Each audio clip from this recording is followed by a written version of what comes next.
Hello मेरे प्यारे दोस्तों, आइए आज क्लास 10th का अध्याय 1 का क्वेश्चन करते हैं।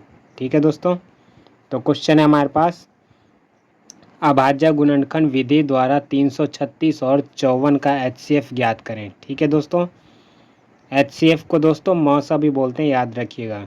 आपके एग्ज़ाम में कई बार HCF तो दिया रहेगा, लेकिन हो सकता है मौसा भी दिया हुआ रहे। ठीक है दोस्तों, तो ये क्वेश्चन बिहार बोर्ड में कई बार आ चुका है दोस्तों, ऐसा सेम। तो आइए एक क्वेश्चन करते हैं, ये चलिए देखते हैं। तो हमें दोस्तों अभाज्य गुणनखंड विधि से ज्ञात करना है HCF। चलिए करते हैं।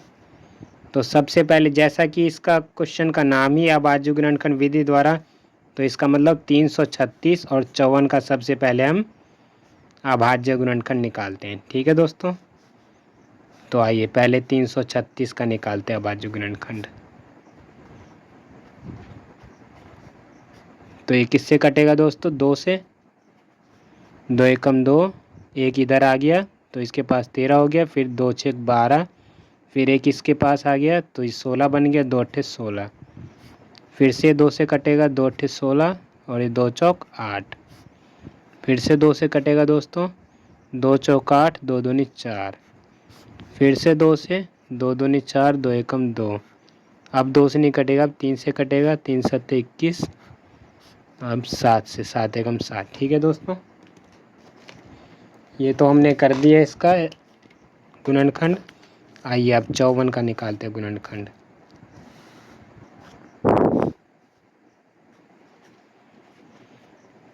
ये भी 2 से कटेगा, 2 दूनी 4, एक इसका बच गया, इसके पास आ गया 14, तो 2 सत्ते 14। 3 से 3 नमा 27, फिर से 3 से 3 नमा 3 तिया 9, फिर से 3 से 3 एकम 3। ठीक है दोस्तों, ये हमने अभाज्य गुणनखंड निकाल लिया है इन दोनों का। आइए अब क्या करते हैं, देखते हैं आगे। तो हमारा 336 का अभाज्य गुणनखंड क्या क्या आया है, देखिए। 2 कितनी बार आया है दोस्तों? 4 बार। तो हम यहाँ पर 2 लिख देंगे 4, यानी 2 की पावर 4। 3 और 7 कितनी बार है? 1 बार है दोनों। ठीक है दोस्तों, तो गुणा में 3 1 बार है और 7 भी कितनी बार है? 1 बार है, तो 7 की पावर 1। जो जितनी बार रहेगा उसको उतनी पावर चढ़ा के लिख देना है। ठीक है दोस्तों, आइए अब 54 में देखते हैं। 54 में क्या है? 2 कितनी बार है? 1 बार, तो 2 की पावर 1। ठीक है दोस्तों, 3 कितनी बार है? 3 है 3 बार, तो 3 की पावर 3। ठीक है दोस्तों, अब हमें HCF निकालना है। तो HCF हमारा निकला दोस्तों, देखिए। अब यहाँ पर बड़े ध्यान से देखना है दोस्तों। देखो, यहाँ पर 2 की पावर 4 है, यहाँ पे क्या 2 की पावर 1 है। ये इन दोनों लाइन में कॉमन है ना, यहाँ भी 2 की पावर 4 है, यहाँ 2 की पावर 1 है। तो इन दोनों में से हमें जो छोटी पावर है जिसके ऊपर, वो ले लेना है। ठीक है दोस्तों, तो इसके पास 2 की पावर 1 है, इसके पास 2 की पावर 4 है, तो छोटा 2 की पावर 1 है, तो 2 की पावर 1 ले लेंगे। ठीक है दोस्तों, आइए अब मल्टीप्लाई में, यहाँ देखिए, यहाँ भी 3 है, यहाँ भी 3 है, यानी कॉमन चीज़ें मिल गई हमें, यानी कॉमन अंक मिल गया हमें। तो इसका मतलब इन दोनों में से भी हमें कोई एक लेना पड़ेगा। अब छोटा कौन सा इन दोनों में से? यहाँ 3 की पावर 1 है, यहाँ 3 की पावर 3 है, तो छोटी पावर 3 की पावर 1 है, तो ये 3 की पावर 1 ले लेंगे।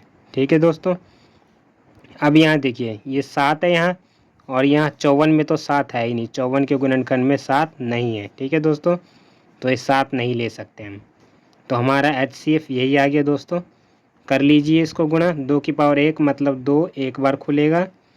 अगर यहाँ पर 2 की पावर यहाँ 2 होता तो 2 को 2 बार खोलते। ठीक है दोस्तों, यानी गुणा करके 2 बार खोलते। यहाँ 3 की पावर 1 है, यानी 3 की पावर 1, यानी 3 एक ही बार खुलेगा। अब मल्टीप्लाई हो रहा है ये, तो मल्टीप्लाई कर दीजिए, 2 तिया 6, तो 6 आ गया दोस्तों आपका HCF। ठीक है दोस्तों, तो क्वेश्चन कैसा लगा है आपको? आई होप आपको समझ में आया होगा ये।